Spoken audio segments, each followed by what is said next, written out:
Welcome two point classes. आप देख रहे हैं स्टडी विद सनी सर। ये 7th क्लास ज्योग्राफी का क्वेश्चन आंसर है। आशा है आप अपने पाठ को पढ़ चुके होंगे, कीवर्ड निकाल चुके हैं, मेमोरी में बना चुके होंगे तथा नोट्स लिख चुके हैं। आपने इस चैप्टर में पढ़ा है कि मुख्य बिंदु पहले ले लेते हैं। पेड़ पौधे, नदियाँ, पहाड़, जंगल हमारे पर्यावरण के अभिन्न अंग हैं।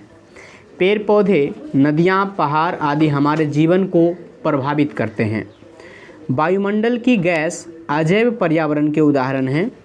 पेड़ पौधे एवं जीव जंतु मिलकर जैव मंडल का निर्माण करते हैं। सजीवों का आपसी एवं पर्यावरण के बीच के परस्पर निर्भरता पारितंत्र इकोलॉजी कहलाता है। हमारे चारों ओर पाई जाने वाली वस्तुएं एवं प्राकृतिक वातावरण को पर्यावरण कहते हैं। मकान, पेड़ पौधे, पर्वत, पठार, मैदान इत्यादि को स्थल मंडल का भाग कहा जाता है। कुआं, तालाब, नदी, झील, समुद्र, महासागर एवं विभिन्न जलाशय को जल मंडल का भाग कहा जाता है। जल का भंडार सीमित है, हमें जल का सही उपयोग करना चाहिए। पृथ्वी चारों ओर से वायु से घिरी है, जिसे वायुमंडल कहा जाता है। वायुमंडल सूर्य से आने वाली प्रत्यक्ष किरणों एवं हानिकारक विकिरणों, पराबैंगनी किरणों से हमारी रक्षा करती है। समाज में तरह तरह के रीति रिवाज, परंपराएं, उत्सव, शादी विवाह आदि सांस्कृतिक पर्यावरण के अंग हैं। हमें अपने पर्यावरण की रक्षा करनी चाहिए। आगे आपका है अभ्यास पाठ्य पुस्तक के प्रश्न और उत्तर आप अपनी किताब से मिलाते चलें। इनमें कौन प्राकृतिक पर्यावरण की वस्तु है? तो जल जो है वो प्राकृतिक पर्यावरण की वस्तु है। पर्यावरण कितने प्रकार का होता है? तो पर्यावरण 4 प्रकार का होता है। ठीक है। आगे है पृथ्वी के चारों ओर क्या है? तो पृथ्वी के चारों ओर वायु है। पेड़ पौधे एवं जीव मिलकर प्राकृतिक पर्यावरण बनाते हैं। पेड़ पौधे, जीव जंतु जैव विविधता के अंग हैं। मनुष्य ने अपनी आवश्यकता की पूर्ति के लिए चीज़ों को बनाया। आगे है आपका निम्नलिखित प्रश्नों के उत्तर दीजिए। पर्यावरण किसे कहते हैं? तो आप उत्तर लिखिएगा कि हमारे चारों ओर पाई जाने वाली वस्तुएं एवं प्राकृतिक वातावरण को पर्यावरण कहते हैं। स्थल, जल एवं वायु से घिरे सभी भाग पर्यावरण के अंतर्गत आते हैं। सभी पेड़ पौधे, जीव जंतुओं एवं मानव जीवित रहने के लिए अपने पर्यावरण पर ही आश्रित होते हैं। आगे पर्यावरण कितने प्रकार के होते हैं वर्णन कीजिए। तो आप उत्तर लिखेंगे कि पर्यावरण मुख्य रूप से 2 प्रकार के होते हैं, प्राकृतिक पर्यावरण और मानव निर्मित पर्यावरण। प्राकृतिक पर्यावरण, इस पृथ्वी पर बहुत सी वस्तुएं ऐसी है जो प्रकृति में मिलती है, जैसे पेड़ पौधे, नदी, पहाड़, झरना आदि। ये सभी वस्तुएं प्राकृतिक पर्यावरण का निर्माण करती है। मानव निर्मित पर्यावरण, बहुत सारी वैसे वस्तुएं जिन्हें मनुष्य ने अपनी आवश्यकता की पूर्ति के लिए बनाया है, मानव निर्मित पर्यावरण कहलाता है, जैसे उद्योग, इमारतें, पुल, सड़क, पार्क आदि। स्थल मंडल, जलमंडल एवं वायुमंडल किसे कहते हैं? तो उत्तर में आप लिखिएगा स्थल मंडल, पृथ्वी पर भूमि के भाग को स्थल मंडल कहा जाता है, जिस पर जीव जंतु, पेड़ पौधे, झील, झरने, पहाड़, नदी, हमारे आपके घर आदि अवस्थित होते हैं। जलमंडल, पृथ्वी पर जल के भाग को जलमंडल कहा जाता है, जैसे नदी, तालाब, कुएं, झील, सागर, महासागर और अन्य जलाशय। वायुमंडल, पृथ्वी के चारों ओर वायु है, जिसे वायुमंडल कहा जाता है। इसमें nitrogen, oxygen, carbon dioxide, argon आदि गैस, जलवाष्प और धूलकण मिले होते हैं। यह सूर्य से आने वाली प्रत्यक्ष किरणों एवं हानिकारक विकिरणों से हमारी रक्षा करती है। आगे है सांस्कृतिक पर्यावरण के तहत कौन कौन सी बातें आती है? तो आप उत्तर लिखेंगे समाज में विभिन्न प्रकार के रीति रिवाज, परंपराएं, उत्सव, शादी ब्याह के अवसर पर खुशियों में शरीक होना, छोटों को प्यार और बड़े बुजुर्गों का सम्मान, ये सभी चीज़ें हमारी सांस्कृतिक पर्यावरण के अंग हैं। मुलाकात होने पर अभिवादन के तरीके, खुशियों को व्यक्त करने के तरीके, शोक प्रकट करने के भाव, पर्व त्योहारों पर जाने वाले मंगल गीत, पहनावा, विशेष प्रकार के पकवान आदि हमारी संस्कृति की पहचान है। यही सब मिलकर सांस्कृतिक पर्यावरण का निर्माण करते हैं, क्योंकि ये किसी न किसी रूप में हमारे जीवन को प्रभावित करते हैं। आगे, मानव निर्मित पर्यावरण के कारण प्राकृतिक पर्यावरण नुकसान पहुंचता है, कैसे? तो आप उत्तर लिखेंगे, मनुष्य ने अपने जीवन को आसान बनाने के लिए अपने आसपास के पर्यावरण को नुकसान पहुंचाकर बड़ी बड़ी इमारतों, उद्योगों, सड़कों, पुल आदि का निर्माण किया है। इन सब को संचालन करने के लिए खनिज ईंधनों की आवश्यकता होती है।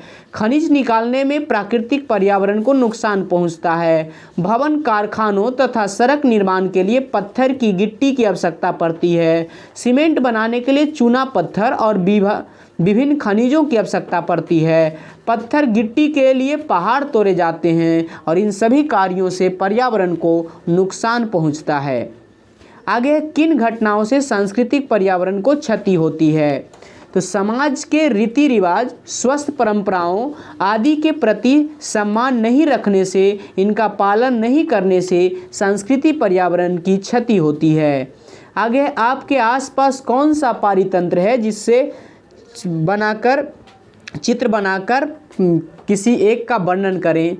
तो हम कर सकते हैं, हमारे आसपास तालाब का पारितंत्र है। इस तालाब में पानी, मछली, कछुए, मेढक, जोक, घोंघा, बगुला, केकड़ा, पानी की घास, जलकुंभी आदि जीव जंतु और पौधे मिलते हैं।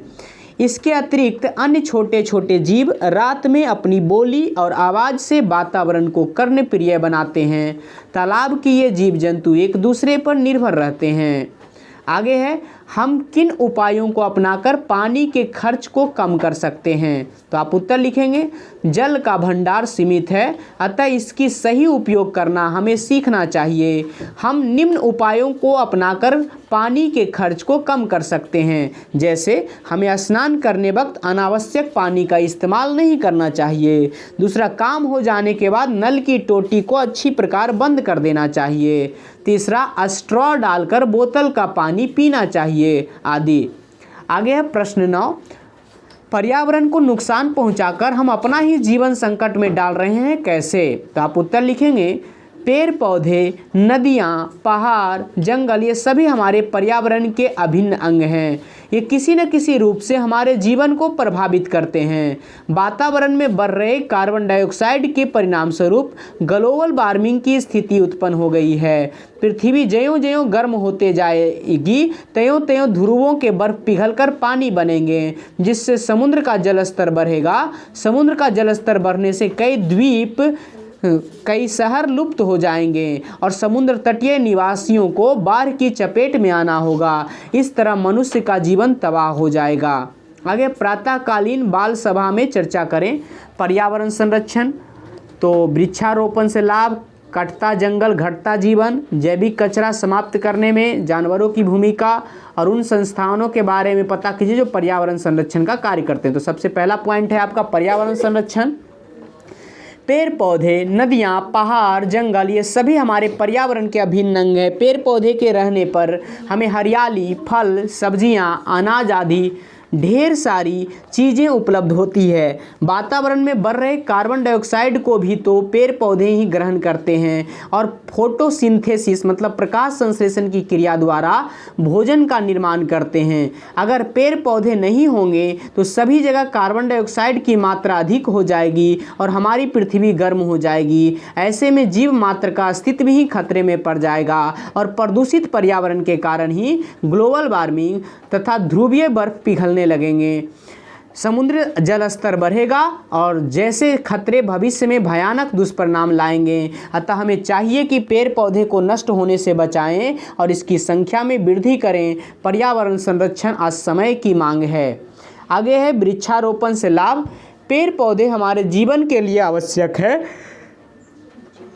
ये कई प्रकार से हमारे जीवन को प्रभावित करते हैं। वृक्षारोपण से हमें अनेक लाभ है। जंगलों में हमें पर्याप्त मात्रा में वृक्ष देखने को मिलते हैं। ये वृक्ष वर्षा को आकर्षित करते हैं। वृक्ष हमें शुद्ध वायु प्रदान करते हैं। धरती हरी भरी दिखती है। कटता जंगल घटता जीवन। तो खेती योग्य जमीन तैयार करने के लिए लकड़ियों की ढेर सारी उपयोगिता के कारण जंगल का कटाव तेजी से जारी है। इसका दुष्परिणाम आज हम भुगत रहे हैं। इसके कारण आज पर्यावरण असंतुलित हो रहा है। इसके परिणाम स्वरूप पृथ्वी का तापमान बढ़ता है और समुद्र का जल स्तर बढ़ा है। ओजोन परत का क्षय हो रहा है। जैविक कचरा समाप्त करने में जानवरों की भूमिका बताएं। जैविक कचरा समाप्त करने में जानवरों की बहुत बड़ी भूमिका है। मर गए जानवरों को चील, गीदड़, कौवे, कुत्ते आदि जीव खाकर वातावरण को दूषित होने से बचाते हैं। इस कार्य में अन्य सूक्ष्मजीव की भी भूमिका अहम है। आगे उन संस्थाओं के बारे में पता कीजिए जो पर्यावरण संरक्षण का कार्य कर रहे हैं। तो आप उत्तर लिखिएगा। पर्यावरण संरक्षण हेतु कार्य करने वाली संस्थाओं के नाम इस प्रकार हैं। पहला, सामाजिक वानिकी कार्यक्रम। इस कार्यक्रम की शुरुआत 1976 के छठी पंचवर्षीय योजना में हुई। इसके तहत ग्रामीणों के सहयोग से वानिकी को बढ़ावा दिया जाता है। आगे चिपको आंदोलन। 1973 में सुंदरलाल बहुगुणा ने इस आंदोलन की शुरुआत की, जिसका उद्देश्य वृक्षों को अनावश्यक कटाई से बचाना था। एपिको आंदोलन। इस आंदोलन को कर्नाटक में पांडुरंग हेगड़े ने चलाया था। आगे है पर्यावरण से जुड़ी अखबार में छपी खबरों को संकलित करें। कॉलेज या बड़े पेपर पर साटें कोलाज या बड़े पेपर पर साटें बनाइए, कक्षा में प्रदर्शित कीजिए और इन बातों को अपने जीवन में उतारने का प्रयास कीजिए। आगे पर्यावरण संरक्षण में सुलभ इंटरनेशनल संस्थान के योगदान की जानकारी पता कीजिए तथा उन व्यक्तियों के नाम एवं कार्य का पता कीजिए जो पर्यावरण संरक्षण से जुड़े हैं। तो पर्यावरण संरक्षण से जुड़े व्यक्ति हैं सुंदरलाल बहुगुणा, मेधा पाटेकर, पांडुरंग हेगड़े आदि। सुंदरलाल बहुगुणा ने वृक्षों के अनावश्यक कटाई पर रोक लगाने के लिए आंदोलन किया। मेधा पाटेकर ने डैम की ऊंचाई कम करने हेतु आंदोलन किया। अब है महत्वपूर्ण परीक्षा उपयोगी प्रश्न जो कि आपसे परीक्षाओं में पूछे जा सकते हैं। तो पहला प्रश्न है, निम्न में कौन पर्यावरण का घटक नहीं है? तो यहाँ पे कूड़ा कचरा पर्यावरण का घटक नहीं है। आगे है, अजैव पर्यावरण का उदाहरण है। तो अजैव पर्यावरण का उदाहरण कौन सा हो जाएगा? आपका ये अजैव पर्यावरण का उदाहरण है, यहाँ पे किधर गया, लोहा। पेड़ पौधे एवं जीव जंतु मिलकर सजीव जगत का निर्माण करते हैं। इस मंडल को क्या कहते हैं? जैव मंडल। सजीवों एवं पर्यावरण के बीच के परस्पर निर्भरता कहलाती है पारितंत्र। आगे है आपका, हमारी संस्कृति पर्यावरण के अंग नहीं है। तो लड़ाई झगड़ा हमारी संस्कृति पर्यावरण के अंग नहीं है। आगे, हमें अपने रीति रिवाज परंपराओं के प्रति सम्मान रखना चाहिए। हमें पर्यावरण को नुकसान नहीं पहुंचाना चाहिए। विभिन्न जलाशय मिलकर जलमंडल का निर्माण करते हैं। यात्रा से हमें विभिन्न जानकारियां मिलती है और विभिन्न प्रकार के खनिज लवण अजैव पर्यावरण के उदाहरण हैं। तो इस प्रकार से यह पाठ आपका समाप्त हुआ। बने रहें पायनियर ऑडियो बुक के साथ और हो सके तो आप इस पाठ को 2-3 बार पढ़ लें और इसके कीवर्ड, मेमोरी मैप वाइज इसको संक्षिप्त करते रहें।